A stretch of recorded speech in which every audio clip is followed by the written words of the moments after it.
La matinale d'Europe 1, 6h30, 9h. Samuel Etienne.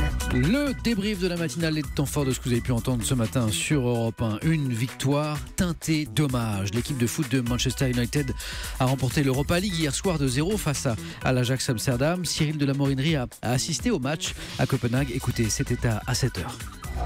Les joueurs sans la Zlatan Ibrahimovic blessé jettent ses béquilles, congratulent ses coéquipiers, en particulier le premier buteur Paul Pogba pour cette victoire singulière. Ce sont des événements très tristes, partout dans le monde, que ce soit à Manchester, Londres et Paris. On devait rester concentré car c'était un match important, mais on l'a fait pour Manchester, on a gagné pour eux.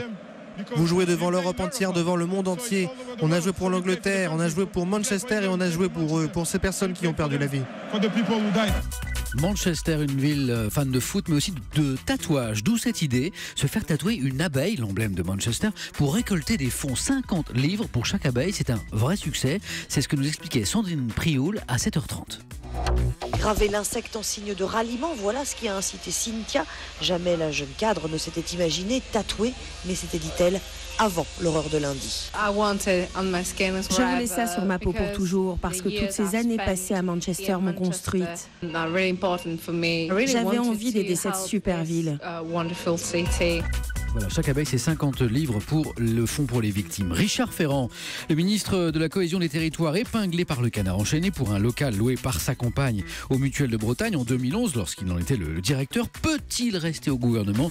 David Doucan a posé la question à Thierry Solaire des Républicains. C'était l'interview politique de 8h15. Oui, il le peut juridiquement, bien sûr. C'est la règle, hein. Un ministre qui est mis en examen doit quitter le gouvernement. C'est une règle qui date de Balladur. Là, il y a une révélation qui crée une polémique, une de plus. À chaque fois, ça crée un soupçon. Et le soupçon, dans la démocratie, c'est un véritable poison. Un faux psychiatre exerçait depuis plus d'1 an à l'hôpital d'Évreux. Ce Congolais de 31 ans n'en était pas à son coup d'essai. Et même le directeur de l'hôpital, Richard Gur, s'est fait berner.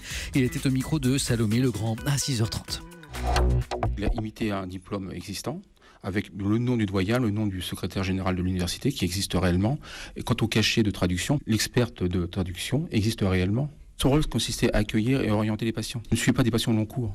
Alors, dans un service avec ses confrères, ça sera sans doute vu, étant donné qu'il ne faisait que des consultations. Cette pratique a pu malheureusement perdurer.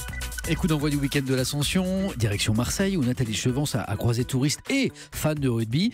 La ville accueille sous une chaleur presque estivale les 2 demi-finales du top 14 de rugby demain et samedi.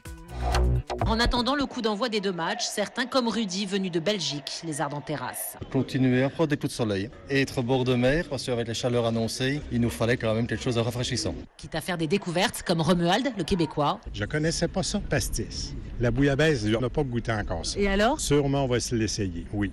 Un petit festival d'action, c'était le débrief de la matinale.